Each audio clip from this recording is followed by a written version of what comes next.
नमस्कार दोस्तों, हर हर महादेव। मैं आज कुछ तंत्र मंत्र के विषय में कहना चाहता हूँ कि बहुत से लोगों के जीवन में यह परेशानियाँ देखी गई हैं कि कुछ लोग अपने जीवन में कभी सफल नहीं हो पाते हैं। और वो लोग सफल किस लिए नहीं हो पाते हैं, यह तो क्या कहना कठिन है कि क्यों सफल नहीं हो पाते हैं, क्योंकि कहीं ना कहीं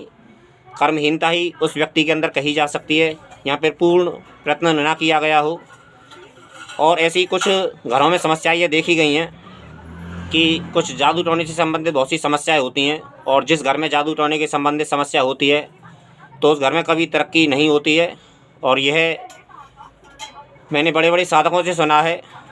कि तंत्र मंत्र जो होता है, जादू टोना जो किया जाता है किसी भी परिवार में, जो षटकर्म कहे जाते हैं, और जिस घर पे ये प्रयोग साधना की जाती है, तो मैंने ये अपने व्यक्तिगत जीवन में भी देखा है और भी जीवनों में देखा है, और भी भौतिक समाज में मैं जीता हूँ उसमें ही मैंने देखा है कि एक अच्छे खासे सफल व्यक्ति को यह चीज़ एक ऐसा उसका इतना गिरा देती है, उसे अपने जीवन में, उसके जीवन में ऐसी उथल पुथल कर देती है कि जो व्यक्ति फैक्ट्रियों का मालिक हो और उसकी तो काफ़ी संपन्न व्यक्ति हो, काफ़ी सफल व्यक्ति हो,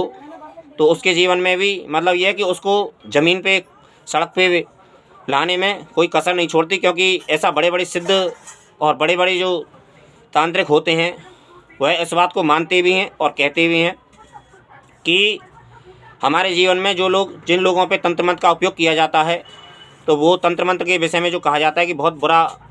असर छोड़ते हैं हमारे जीवन में। और अच्छे खासे व्यक्ति को,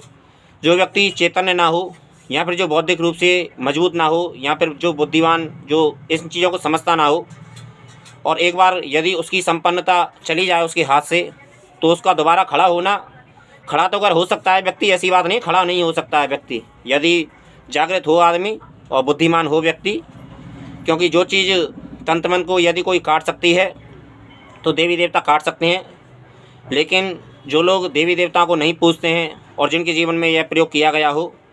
तो उन लोगों के विषय में तो खैर नहीं कहा जा सकता है कि वो लोग सफल होंगे कि नहीं होंगे जीवन में। क्योंकि एक बार गिरा हुआ व्यक्ति दोबारा खड़े होने में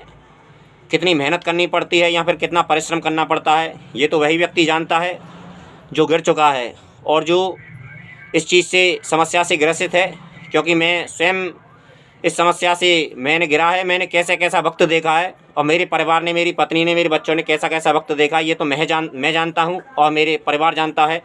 कि मैंने कितने बुरे वक्त से गुजरा हूँ मैं।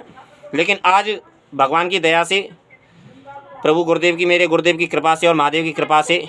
आज ऐसी कोई समस्या नहीं है। क्योंकि मैं यह कहने में तो खैर समर्थ नहीं हो सकता इस समय, यह तो नहीं कह सकता कि क्या था वो क्या था।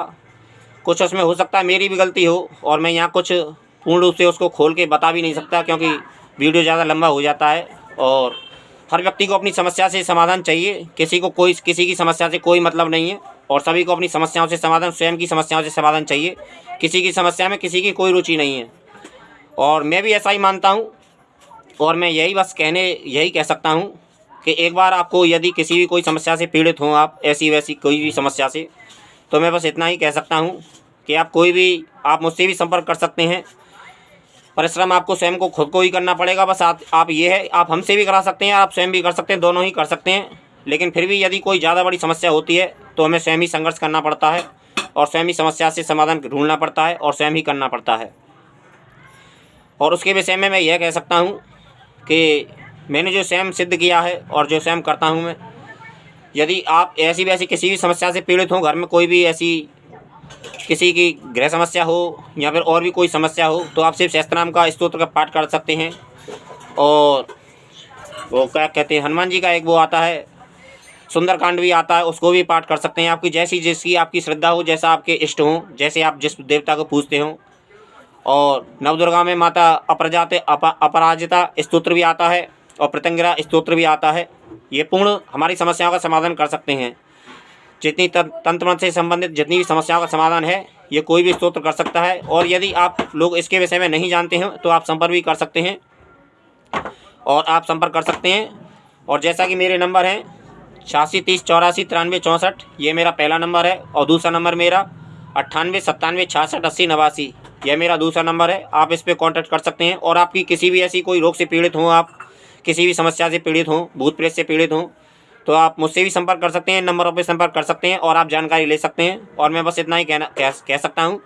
कि बेवजह और व्यर्थ जानकारी के लिए मेरे पास में व्यर्थ कॉल ना करें, और व्यर्थ मतलब किसी का अपना भी समय वेस्ट ना करें और मेरा भी समय वेस्ट ना करें, क्योंकि आपका भी समय कीमती है और मेरा भी समय कीमती है। हर हर महादेव।